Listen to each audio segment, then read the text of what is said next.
नवनवीन व्हिडिओ पाहण्यासाठी व आमच्या सोबत राहण्यासाठी चॅनलला सबस्क्राइब करायला विसरू नका।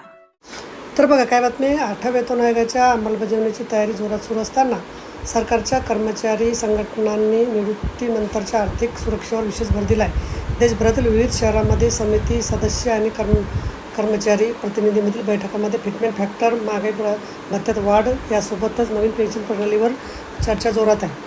राष्ट्रीय संयुक्त परिषद ऑफ कर्मचारीने 8व्या वेतन आयोगासमोर सादर केलेल्या निवेदनात मागणी केली आहे की निवृत्त कर्मचाऱ्यांना शेवटी काढलेल्या वेतनाच्या 67% पेन्शन देण्यात यावं। सध्याची टक्केवारी 50% इतकी आहे। याशिवाय मागील 10 महिन्याच्या सरासरी वेतनाच्या 67% जी रक्कम अधिक असेल ती देण्यात यावी अशी मागणी करण्यात आली आहे। यासोबत एक संसदीय स्थायी समितीच्या शिफारशीच्या संदर्भ देत निवृत्तीनंतर प्रत्येक 5 वर्षांनी अतिरिक्त 5% पेन्शन द्यायची मागणी करण्यात आली आहे। त्यामुळे वय वाढत असताना वाढणाऱ्या खर्चाचा विचार करता निवृत्त कर्मचाऱ्यांना सन्मानजनक जीवन कसं जगता येईल हे संघटनाचं म्हणणं आहे। बैठकीत कर्मचारी प्रतिनिधींनी पेन्शन योजनेमध्ये अधिक पर्याय आणि लवचिकता देण्यावर जोर दिला आहे। कर्मचाऱ्यांना त्यांच्या गरजेनुसार खालीलपैकी कोणतीही योजना निवडण्याचा पर्याय देण्यात यावा अशी मागणी केली आहे।